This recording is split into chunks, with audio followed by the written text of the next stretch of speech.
Hey, you listen to Wrestling Roundup on FreeFM, ArrowFM, and MP. As always, I'm Grady, and live on Discord we got Josh. Hey! Got a couple of shows coming up this weekend. We got Night of Champions, and we also have NXT's Great American Bash. We are recording this before NXT, so there's one match there that we don't have quite who it's gonna be, but let's just run through those cards, and about halfway through we'll also talk about a big change that happened on Raw as well. It's a busy one. So I'm just going to crack into it. Night of Champions, we've got that steel cage match, Seth Rollins, Braun Breaker. Well, this is match 2, and Seth won round 1, so logically, if we're going to get a match 3 at SummerSlam in some sort of weird gimmick, I think Braun Breaker wins this one. It's a steel cage match. It's kind of designed for the heel to win. Yeah, I think it's interesting. You know what? We'll just go straight into talking about what happened on Raw. Because on Raw, obviously, we saw new tag team champions, the Street Profits, defeating the Vision. Half of that was because Braun Breaker was so focused on Seth Rollins and his interference and wanting to chase him down. It seems as though we already talk about the Vision being practically cursed. Everybody's getting injured left, right, and center. But if Braun Breaker's kind of ignoring his team to go fight his personal beef, this might be the end. Like, the bells be ringing. Possibly, although I have some concerns with some other things that I've been hearing, that it may not be the end of the Vision. I'd rather it be. Yeah. I especially would not want to see Maxine involved, but I have a feeling that's where we're going. Yeah, I can definitely see Maxine potentially spinning with Austin Theory. We've obviously seen the stuff backstage with their interactions, as well as her interaction with Chad Gable, which is fully justified given what Chad did. But for me, the hopefulness is that that's kind of post-split, because Braun Breaker is already dealing with his stuff. Logan Paul's off injured. Bronson Reed's off injured. Austin Theory can spin off and go do Dupree stuff. Paul Heyman cares more about Femi and Lesnar practically. He's kind of ignored most of this. I don't know. I'm with you though on this. I think Braun Breaker wins this. And then we've got, a month to fully implode the Vision, or we implode them at SummerSlam. Seth comes out on top, whatever ends up happening. Prefer Braun comes out on top. But match 2 gonna be match 2. Cody Rhodes isn't involved in this, so we don't have to break the typical match 2 rule. Alright, well, we've also got and outside of Cody Rhodes, that can be an issue. That is true. He's not quite at rule breaker level yet, but he might be if he wins this weekend. Both the United States Championships are on the line. Let's go women's first. Tiffany Stratton defending against Jade Cargill. This was thrown together really fast. I feel like this is where Jade should have been when she came in. She should have gone for the mid-card titles and built her way up. So I think she wins this title. Yeah, this was a match that I was thinking was going to happen at SummerSlam, with Jade capturing the title at SummerSlam off of Tiffany. It happening this weekend is a little bit of a fast forward from where I thought it was going to be. So for me, 2 outcomes. As you say, Jade wins the title, option 1. Option 2, some sort of funky roll-up kind of finish that leads to the rematch at SummerSlam where Jade wins. Ultimately, this title is going to be around Jade's waist in the next couple of months, is my belief at least. I believe, honestly, I've come to the belief that that it'll be Jade versus Charlotte for the United States title at SummerSlam. Yeah, nothing would shock me at the moment with that SmackDown Women's division. There's a lot of tensions floating around in different directions for sure. And talking about saving things for SummerSlam, if we flick to the men's, Trick Williams coming in as champion. It was going to be Ricky Saints or Carmelo Hayes. We talked a couple of weeks ago, I think, about how we thought it would be Ricky at Night of Champions and Carmelo at SummerSlam. We get our way, and so I'm going to assume we're going to write Ricky Saints off this weekend? At least for this title. at least for now. I think it'll be a good match. But yeah, this is not the end all be all that it should be for Trick. We definitely need a Trick Williams versus Carmelo Hayes on the main roster for the title. Yeah, 100% agree. I think that's the tease. And until we have that, I think he's gonna be protected from losing the title. How we get there, I don't know. It'll be pretty easy to patch it together in the next month, I'm sure. Not talking about the tournament finals, jump into the WWE Championship instead. Cody Rhodes defended his title against Gunther. Sami Zayn as special guest referee. Sami puts his nose in. He's really starting to lean into doing what needs to be done to pick up the win. We get ourselves a triple threat match here at Night of Champions. I don't want to talk about this right now. Okay, let's go into I want to talk about this when we talk about the King of the Ring. Okay. Well then, I won't do that. I'm going to talk about Queen of the Ring first. Io Sky, Liv Morgan, winner does get a championship match at SummerSlam. It has been noted, obviously Liv Morgan is Raw's women's champion already. If she wins, she will presumably challenge for SmackDown's title at SummerSlam. Yep, this is the final we got. Yeah, honestly, I'm not surprised. It wasn't what I wanted, but I'm not surprised. I think Io wins, and then it'll be very interesting in seeing where she goes from here. It also depends on the freaking health of Rhea Ripley. But I would love to see Io Sky versus Rhea Ripley for the title at SummerSlam. Mm-hmm. And then we can get something new for Liv.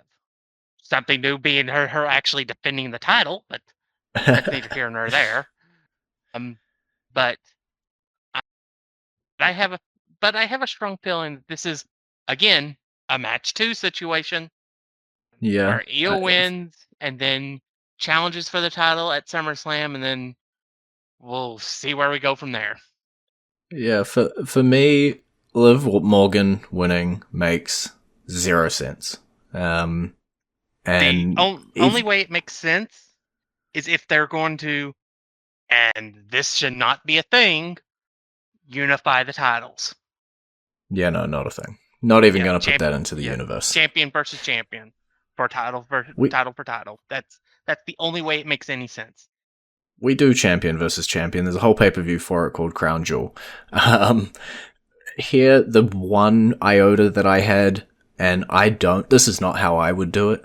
If Liv Morgan wins Queen of the Ring, and then it's pointed out that she hasn't defended her title in a while, she gets forced to defend it and loses it before SummerSlam, and then uses her Queen of the Ring victory as sort of a rematch for the title that she lost. I'm not a fan. I wouldn't really want to see it, but if Liv wins, I'm gonna hope that happens, because I don't want the two champions going head to head, especially if Rhea's not gonna be healthy in time. It's a potentially vacant title. It just makes everything awkward.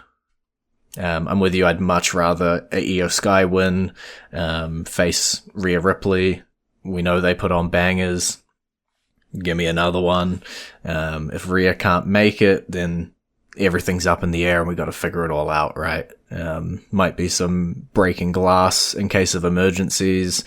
That SmackDown women's roster is a bit weird. So this one's kind of my everything wants Io to win, because I really don't want to deal with the possibility that Liv walks out with the title and the crown. And then walks out with both titles at SummerSlam. Yeah, so King of the Ring. King of the Ring. Jey Uso, Obafemi. Again, this is the final that we got.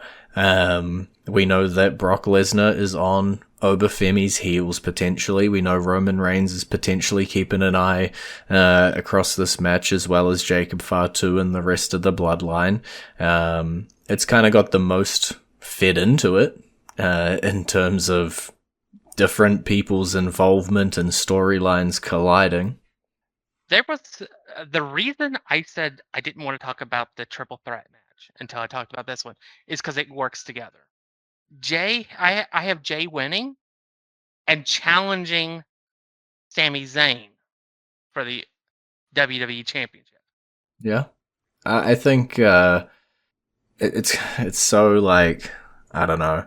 If my heart still wants King Oba, I know damn well Brock Lesnar is there, and with SummerSlam being in Brock Lesnar's hometown, you're gonna do the third match there, and so be it.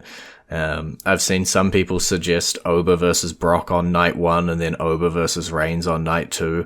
I love me a jetpack, but that might be imploding a person. Not entirely behind that all-in amount, but if I look at the King of the Ring final, I look at the WWE Championship, we know Roman Reigns is going to have that title through to SummerSlam. I don't think we're going to pull the trigger Jay versus Roman, and so you got Oba Roman, possibly, and then, as you said, with the triple threat, Jay Sammy makes sense, Jay Gunther makes sense, Jay Cody makes sense. There's history with all three of those men, either, being in the bloodline with them, beating them, breaking streaks, bloodline's involvement with certain people. And when it comes to this one, I really just have to pick what do I want to see more. And I don't know if I want Jey Uso sort of jumping into the WWE Championship scene and the bloodline spreading back across them. I love the bloodline. I love them being contained where they are, I guess. I don't know. There's a few different possibilities. Yeah. I think it's more of a, I think you kind of hit the nail on the head with Oba. If he wins this match, he can't do the third match with Brock. Mm-hmm. Because that is a sad bit too much. I also think, and I know you're going to hate me for saying this, I think Oba versus Roman is a WrestleMania match, not a SummerSlam match. Yeah, it's like, I think it's both. I think it's a match that could build and build and build and build. But with the chips that we have on the table in the position that we have now, it does feel like the 12 months for Oba Femi, and this is, I guess, some spoilers for some upcoming episodes where we do take a look ahead, is, you beat Brock Lesnar, you lose to him the second time, you make it to the finals of the King of the Ring, you look like you're going to imitate what Brock did, you eventually fall probably due to interference. You retire Brock properly at SummerSlam. You demolish people through the summer. You win the Rumble. You face Roman Reigns, who still has the title, at WrestleMania. You take it there. That feels like a potential path, the more likely path than Oba winning King of the Ring, compared to 2 months ago, before we had the second Brock Lesnar match. Am I happy with it? As long as Oba doesn't lose momentum, as long as Oba doesn't get injured, as long as things don't go wrong, the story will hopefully pay off down the line. In terms of the triple threat, obviously you think Sami Zayn wins, Jey Uso challenges him. I'm a little open on this triple threat. I could legitimately see it going either way, even if Jey Uso wins King of the Ring, doesn't win King of the Ring. I think Sami Zayn has the obvious advantage due to the location, and they're kind of telling that story with his character, that he's finally willing to do what needs to be done. Triple threat is a good chance for him to sneak a win. Maybe Cody and Gunther are too focused on each other. He sneaks the win out, and you can do a one-on-one, be it with Jay, be it with whoever, at SummerSlam. If Gunther won, the guy just retired a whole bunch of people, so he looks strong already. If Cody retains, again, we're just going to get a different one-on-one at SummerSlam. I'm not tossed either way, really, with these three people. I'll put the edge on Sammy, because I think in the back of my head, I think you might be right with the Jay versus Sammy. I think that would just be the But most fun with the whole Bloodline storyline and stuff. It would be fun to see Jay Uso versus Sami Zayn for a world title. Who would have said that was even been a possibility 2 years ago? I'm still not. I won't admit it. I'm going to go into the entrance theme, which is our brand new tag team champions, the Street Profits, taking the titles off of the Vision. And as celebration, their theme is playing for you right about now.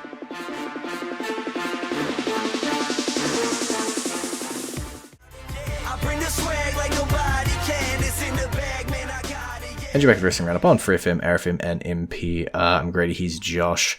NXT Great American Bash. We got a whole lot of title matches, but we also do have, I guess not really implosion, Dion Lennox versus Sakun Sugars, Dark State. I'm going to stick with Dark State implosion here. Is anything going to come out of this one? It feels like this could potentially be like the informal number one contendership. I feel like this is I mean, if it's ever anything, it would probably be a number one contendership for the North American Championship. That's true. I don't really know much about these guys. I'm just gonna go with Dion Lennox because, I don't know. That's fair. I think NXT is in that period of rebuild. And if I'm thinking about who has more momentum behind them, I think Dion just has a little bit more momentum behind him, but anything could happen on the day because there isn't really a massive amount of consequence on this match compared to the other 4 matches that are all for the championships, like the Women's Speed Championship, currently held by Ren Sinclair. There's still one more match to happen tonight, Ariana Grace versus Izzy Dame, to see who's going to go through to that final. Speed Championship's a weird thing to me. I guess you're not caring about the women's tag team titles is kind of me to both Speed Championships. They're neat, but I don't really think they hold a whole lot of weight. No, they really don't. But they're a great way to get people some reps. So I'm not terribly down on them. It's just it is what it is. I think I'll go with Ariana Grace winning tonight and make me look silly, WWE. And then beating Ren Sinclair for the title on Sunday to bring it the first piece of gold to Birthright. Got to bring something to Birthright. I love Ren. I think that she needs to move up from the Women's Speed Championship, be it the Women's North American or, Kendall Gray's kind of leapfrogged her for the NXT Women's Championship, which we'll talk about later. And so I think we've got to get this off her so that she can start chasing higher up the card as well. Ariana Grace or Izzy Dame, it's like, do you want Birthright or Culling? Which, if you've listened to an episode of the show, you know we will pick anything over the Culling. And so I'm with you. I think Ariana Grace, former TNA champion, should be able to put up a pretty good fight under these stipulations. And we all look foolish when Izzy Dame wins in 4 hours or whenever NXT is. And we'll go into that one. The NXT Women's Championship, Ren Sinclair's friend, Kendall Gray, got herself the number one contendership against Lola Vice, one half as well of the AAA Mixed Tag Team Champions. I like Kendall. I think she's pretty talented. I don't know if it's time to take the title off of Lola yet. So it's like it's one of those things where it's like I think she's going to hold it until she loses that AAA title. Mm-hmm. Yeah, I just ran it back and had a check. Lola Vice 80 days currently. Yeah. And her title ran. Yep. So it's not been that long, and for a first reign, ty- typically, you're um, unless you're Tatum Paxley, you get to hold the title for your first reign for a while.